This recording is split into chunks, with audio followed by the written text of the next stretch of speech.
Okay, we've got a question here from Elishiva in the live. We also had the same question asked by somebody on Twitter, maybe the same person, not positive there.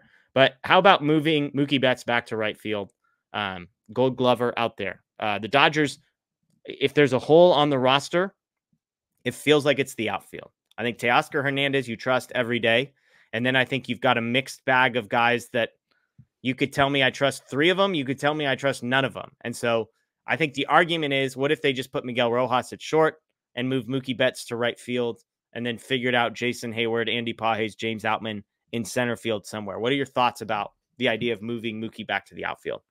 I think I have a couple thoughts about that. I think that we talk about having a hole in the outfield. I think if you move him to right field, that hole just moves over to the infield. Yeah. Because the more you have to play Rojas and Lux, and they don't really get days off, or if they do, it's Chris Taylor who's filling in. Like, I think you start to feel that over the long term. Yeah. You know, Rojas might go 3 for 4 one night, and we're like, how come he doesn't play more? Right.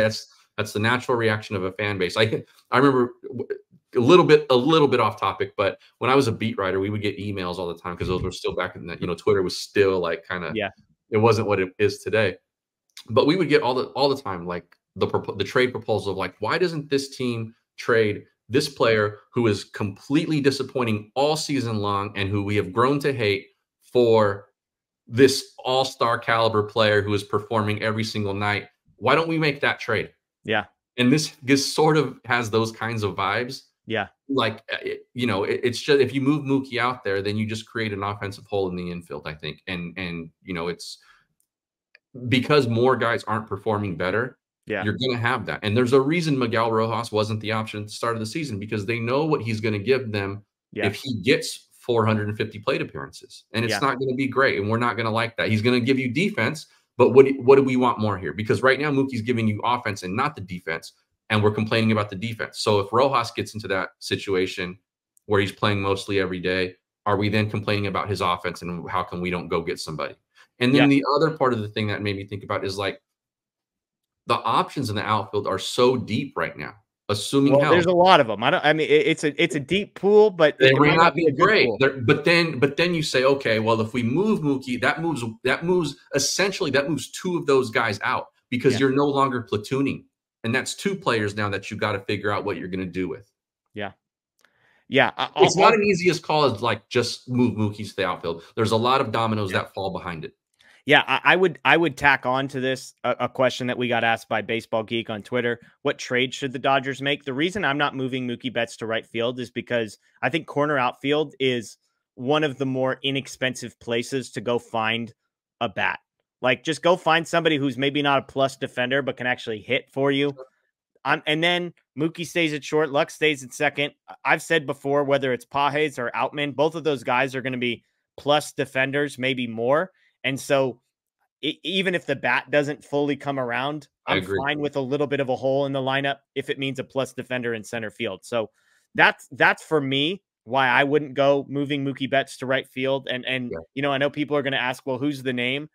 Great question. I don't have a firm answer for you because we got to see where guys are at in a couple months. But I could see the Dodgers trying to go trade for a right fielder or a left fielder, move Teoscar to right field, but go trade for somebody there. And then I think a lot of this other stuff falls into place. Yeah, and I'm with you. I don't have that name yet either. I don't think it's time for that necessarily. Also, going back to our sort of position of privilege as Dodger fans, we're making these asks or these proposals because we don't want any holes in this lineup. Yep. That's the other thing we have to take stock of, right? Like have a little bit of perspective on is that what we're nitpicking here is like 2 or 3 holes in a 9-man lineup. Where other teams are trying to fill like 6. And the 2 or 3 at least are giving you plus. And the 2 or 3 are at least giving you plus defense. So you don't really have many people. I mean, Lux is a negative WAR player, so that's one. If you're projecting a little positivity, then he's not. It's sort of like at worst you're a low bat, high glove kind of a guy, which is kind of what Lux has been. Let's see. Yeah. Another question was from Florence Ramirez on Twitter. I know Dodgers are in first place. They have a big lead in the division. I've edited these a little bit. What changes or improvements need to be made to ensure reliably sustainable offense in the postseason? I don't think, I mean, again, I think there's a bat to be added in the outfield. And then I think the bigger thing is just going to be like, does Gavin Lux figure it out offensively? Does James Outman or Andy Pages or Jason Hayward, can one of those guys become an offensive player that you trust?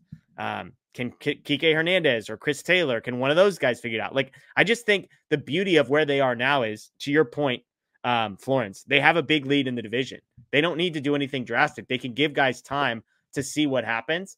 And so, I would say trade for an outfielder. That would be my answer. I'd say bring back Johnny DeLuca. That's my guy. University of Oregon, Agora Hills. Come on now. But yeah. So I think that would be my answer. Do you think Vargas could be that corner outfielder? He's last on my list of trustworthy guys up at the top as far as those. The thing with him is, at least with Pages and Outman, I know I'm getting plus defense. Yes, that's where I'm at with it also. So it's like, I might trust Vargas's bat as much as those other two guys. Like, I think somebody could make a case for any of those three. Vargas probably last on the list, but if someone really wanted to die on the hill of that they love Vargas and they trust the upside, like, sure. The difference is he's like a guaranteed negative on defense. The other two guys are guaranteed positive. So that would be the difference for me. Yeah, and I'm with you. I think those other two guys, if they play enough, and their bat determines that. But if they were to play enough, they're probably like upper third type of outfielders defensively. Yeah. No, I'm with you. And I think Outman's better than Pages, but I think Pages is very good.